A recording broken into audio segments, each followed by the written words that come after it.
Bom dia a todos, eu sou o professor Johnny. Eu tinha dado uma parada esses tempos de alguns vídeos que eu havia feito e hoje eu quero falar de uma coisa muito interessante. Nós temos o costume de querer nos colocarmos sempre como superiores às outras pessoas. Nós queremos sempre se colocar mais santo e olhar para o fraco e dizer: você precisa se converter, você precisa se alicerçar na rocha que é Cristo, você precisa olhar para mim como exemplo. E assim a gente vai desprezando aqueles irmãos mais fracos na fé.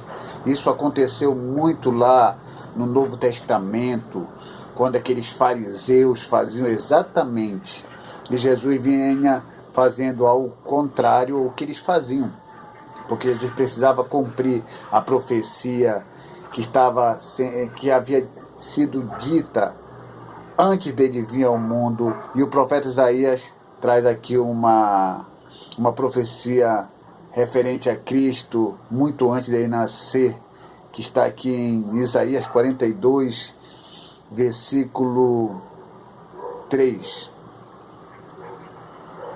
Não esmagará a cana quebrada e nem apagará a torcida que fumega. Em verdade promulgará o direito. Ele não esmagará a cana quebrada e nem apagará a torcida que fumega. Exatamente isso. O profeta Isaías fala acerca do Messias, que ele não vai esmagar a cana quebrada e nem vai apagar a torcida que fumega. Cana quebrada significa os fracos na fé. Cana quebrada significa aquela pessoa que reconhece que ele depende de Deus para caminhar, para se manter firme. E na sua fraqueza, Deus vem como auxílio para ele. Infelizmente, os religiosos que se julgam conhecedores e os que se julgam totalmente fortes não conseguem reconhecer essas pessoas. Eu já vi casos de pessoas que saíram da igreja por estar fraco na fé e outros irmãos que se julgam fortes nem saudarem a pessoa na rua. Isso acontece muito, porque se julga o filho de Deus propriamente dito, e aquele lá já está deixado de lado.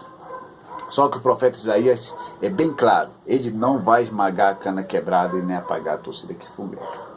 O profeta Isaías chegou a essa conclusão de canas quebradas, que ele vendo à beira do rio algumas crianças brincando com canas. E essas canas, as crianças faziam pequenos orifícios nessa cana, e dessas canas, uma vez feitas os orifícios, elas serviam para fazer, cantar, tocar uma melodia. Era flautinhas musicais, era uma flauta musical. Só que a tarefa, o trabalho era muito delicado. Quando a criança estava fazendo os orifícios nessas caninhas, acontecia de algumas canas quebrarem. Quando essas canas quebravam, sabe o que as crianças faziam? Elas esmagavam essas canas irritadas e jogavam fora. Aí o profeta Isaías, olhando aquele exemplo das crianças se irritando com as canas quebradas e esmagavam, logo em seguida já lançavam fora, ele dizia: olha, quando o Messias vier, ele não esmagará a cana quebrada. Ele não esmagará a cana quebrada. E aí ele fala também da torcida que fumega, que na casa dos israelitas existia lá a lamparina e com seu pavio. E quando aquele pavio, aquela chama estava quase se apagando, aquele foguinho lá já estava quase se apagando, ela liberava uma fumaça que causava náuseas nos proprietários daquela casa. Então o que se fazia? Pegava-se aquele pavio e se lançava ele pela janela e colocava um outro novo naquele lugar, porque ele já teria uma reserva para essa ocasião. E também o profeta Isaías disse que quando o Messias viesse, ele não lançaria fora, ele não apagaria a torcida que fumega. Jesus deu o maior exemplo de amor pelas pessoas fracas na fé, pelas pessoas que estavam no mundo. A mulher samaritana que o diga, Zaqueu que o diga, pessoas que foram abraçadas pela verdade e pela maneira como Cristo trazia a verdade do Senhor. Mas infelizmente tudo mudou. No tempo de Jesus, as prostitutas, os ladrões procuravam Jesus para receber uma palavra, procuravam Jesus para receber algo que viesse aliviar, algo que viesse trazer libertação. Mas hoje é diferente. Quando convidamos uma prostituta, convidamos um ladrão ou um drogado para a igreja, o que eles dizem? Eu ir para a igreja? Para as pessoas começarem a me julgar? As pessoas começarem a olhar a minha vestimenta? Começarem a olhar para mim com um olhar de desprezo? Alguma coisa está errada aí. As pessoas hoje não querem saber de ir para a igreja. Alguma coisa está errada aí. Porque no tempo de Jesus, as prostitutas, os ladrões, os pecadores iam até Jesus para receber uma palavra, para receber um auxílio dos céus. Mas hoje em dia as pessoas não querem ir para a igreja. Porque na igreja, eles dizem que lá eles vão ser julgados. Então eu olhando entre a igreja que julga e a atitude de Jesus, eu posso dizer que a igreja atual, no século XXI, está com a mente cauterizada pelo pecado, mas um pecado oculto, de tal forma que ela odeia o pecado em si, que vendo o pecado apresentado diante de si, que essas pessoas que vêm, eles desprezam, porque é o que existe neles. É isso que está acontecendo nesses últimos dias. As igrejas do século XXI, a maioria delas, os pastores estão no púlpitos pecando, os jovens estão cantando no conjunto, mas estão tendo relações sexuais em motéis e vão para lá como se nada tivesse acontecendo. Isso é em geral. Pregadores, professores de teologias estão no mesmo caminho, pecando e ensinam, pregam, cantam como se nada tivesse acontecendo. A cauterização do pecado na mente deles é muito forte, de tal forma que eles não são mais sensíveis ao Espírito Santo para dizer: vocês estão errados. E uma vez que eles estão errados, e aquilo que eles odeiam neles mesmos, eles começam a odiar naquelas pessoas que vêm. Aí eles começam a querer mostrar autoridade sobre essas pessoas, começam a apontar o dedo para essas pessoas. Mas antes de você apontar o dedo para a pessoa, olha, abaixa esse dedo. Deus está olhando a sua vida. Devemos ser como Cristo. Ele não esmagava a cana quebrada, ele não apagava a torcida que fumega. Ele recebia essas pessoas, ele entendia essas pessoas, ele conversava com essas pessoas. Não é à toa que em pleno século XXI, os cristãos, a maioria estão sendo chamados de homofóbicos pelos homossexuais. Os homossexuais não suportam mais os evangélicos por causa dessa ignorância, por essa falta de conhecimento. Não consegue fazer a relação básica, não consegue fazer o conceito básico entre homossexualidade e homossexualismo.